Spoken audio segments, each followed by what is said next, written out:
Wala pa raw ebidensyang magpapatunay na may ugnayan nga sa terrorist group na ISIS o ISIL ang grupong Ansar Khalifa Philippines na nakainkwentro ng mga pulis at marines sa Palimbang, Sultan Kudarat kahapon. Yan ay kahit pa nakuhanan ng grupo ng mga watawat na ginagamit ng ISIS. Kabilang sa 8 napatay sa inkwentro ang isang Indonesian na eksperto raw sa paggawa ng bomba. Live mula sa Cotabato City, may report si Ian Cruz. Ian? Ma'am Jess, 4 nga doon sa 8 napatay sa bakbakan doon sa Sultan Kudarat ang nakilala na ng militar at lumalabas nga Ma'am Jess na isa sa kanila ay isang Indonesian na eksperto raw sa paggawa ng bomba at nagtuturo ng paggawa ng bomba dito sa Central Mindanao.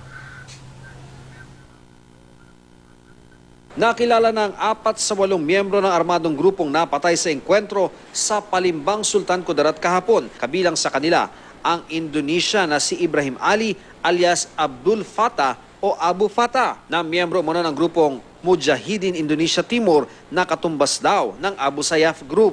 Kasama siya sa nagtuturo ng IED making. And he also one of who arrange yung mga shipment ng firearms from Indonesia. Magsisilbi raw sana ng warrant of arrest ang PNP at Philippine Marines nang mangyari ang barilan. Ang arrest warrant ay para sana sa isang Muhammad Jaafar Magid alias Abu Gaib at alias Tokboy na itinuturong pinuno ng Ansar Khalifa Philippines, isang bandidong grupong nakikisimpatya di umano sa international terrorist group na ISIS. During the firefight, maraming i-consider, siyempre yung safety rin ng tropa, and siyempre yung pagpursue din nung target. Maraming factors na nandoon sa encounter. So, hindi siya napruhan. Pero matapos ang 4 na oras sa sagupaan ng mga tropa ng gobyerno at ng grupo, nakatakas si Commander Tokboy. Nakatakas din ang isa pang kasama ni Abu Fattah na si Abu Jakaria na eksperto rin umano sa paggawa ng bomba. Sa larawang ibinigay ng militar, may bahay din sa pinangyarihan na enkwentro ang dating asawa ng napatay na teroristang si Zulkifli Binhir alias Marwan. Na-recover ng mga otoridad sa lugar ang 6 na watawat na kahalintulad ng ginagamit ng ISIS. Gayunman, ayon sa militar, wala pang malinaw na ebidensya na kaalyado ng ISIS ang grupo. In my own assessment, na itong flag na ito is ginagamit ng mga grupo para ma-identify probably as an ideology or Islamic in nature. Nasamsam din ng mga otoridad mula sa grupo ang ilang baril, bala at mga gamit sa paggawa ng bomba. Nilinaw naman ng AFP na walang dapat ikabahala ang publiko. Wala pong kinakailangang mangamba dahil napakaliit po ng sinasabi nating ugnayan ng mga grupo dito sa ibang mga grupo sa labas. Lalo na po ito sinasabi nating ISIS. Posible namang ilagay sa full alert ang PNP sa susunod na linggo, pero hindi raw dahil sa banta ng terorismo, kundi dahil sa pagpasok ng holiday season.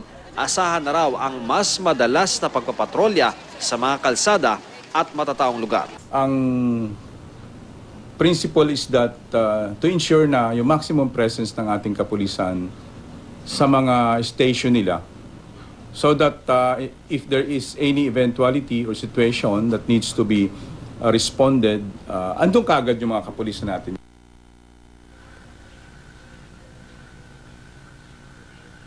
Ma'am Jess, sa huling pakikipag-ugnayan natin doon sa mga taga Palimbang, Sultan Kudarat, ang binabanggit nila ay tumakas daw itong grupo nga nung mga armadong grupo patungo sa kabundukan, at ang sinasabi nila talagang hindi na nga talaga na pursige ito ng militar sapagkat doon naman sa bundok na yan ay naroon yung isang brigada ng MILF at maaring iniwasan umano ng militar na magpursige pa ron sapagkat baka mangyari na naman yung paglabag sa sinasabi nga na sa usapang pangkapayapaan, Ma'am Jess.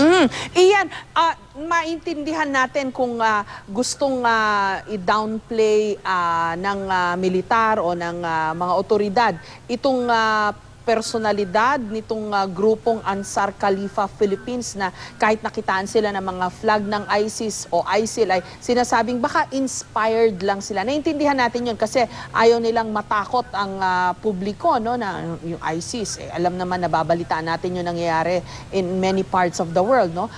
Kaya lang, ano ang basis naman nila for saying na inspired lang ng ISIS o ISIL itong grupong ito? May ebidensya ba sila? Wala ba silang nakukuhang pruweba na magpapatunay na may link ito doon sa mas malaking international terrorist organization? Gayong, ayan o, may Indonesian nakasama sila. Ma'am Jess, yung binabanggit nila, no, talagang kung pag-uusapan yung funding, wala naman daw talagang direktang nakukuhang mga pondo itong grupong ito doon nga sa international terrorist group na ISIS, ano, sapagkat ang military natin, ang national agencies natin na nagmo-monitor ng intelligence ay mayroong mga pamamaraan para malaman nila kung may mga pondo na nakakapasok papunta sa isang organisasyon o sa isang armed group magmula sa ibang bansa.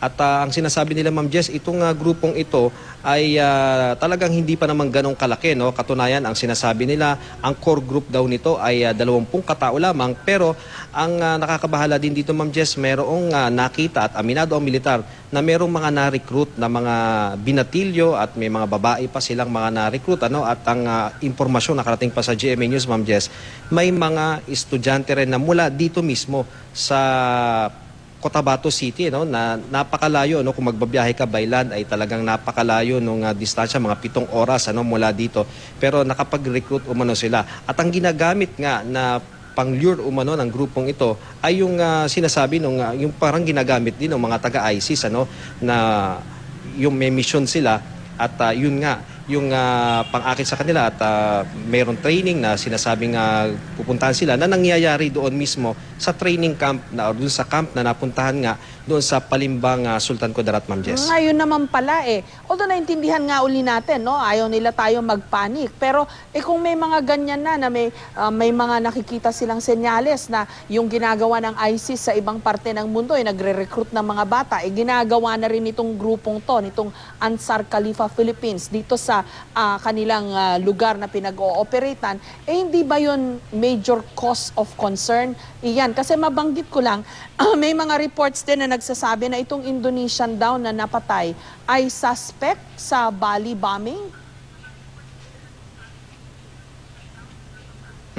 Ma'am Jess, maaring isa siya, no, doon sa mga posibleng nandun sa Bali bombings, pero ang sinasabi na itong si Abu Fatah, yung Indonesian na napatay, ay naaresto ng araw ito sa Zamboanga City dahil sa illegal possession ng firearms, pero noong 2013 ay nakalabas daw ito, Ma'am Jess, ano, dahil yung mga kaukulang dokumento o yung mga ebidensya daw sa kanya ay hindi ganong kalakas, ano, kaya nga yun yung sa parte, no, ng mga nagpo-prosecute dito sa mga nahuhuling mga ganitong personalidad, ilang taon nang nakulong at pag nakalabas, ito nakakabalik sila doon sa mga kabundukan at reunite sila doon sa kanilang mga dating mga kaalyansa, at ito na nangyayari na kapag nawala doon sa radar ng intelligence community ay nakakabuo sila ng maliliit na grupo hanggang sa lumaki na yung grupo at dahil nga sa dami nung kanilang naturuan at nakakapaghasik na sila nung ibang mga karahasan. Pero Ma'am Jess, yung patungkol sa Bali bombing, walang nabanggit kanina si Major General Pangilinan at si Brigadier General Salamat. Wala silang nabanggit tungkol kay Abu Fatah na maaaring kasama siya doon sa Bali bombings, pero yung alyansa talaga ng kanilang mga grupo ay doon sa Jemaah Islamiyah ay talaga naman daw nandyan na parati, Ma'am Jess. Maraming salamat sa iyo, Ian Cruz.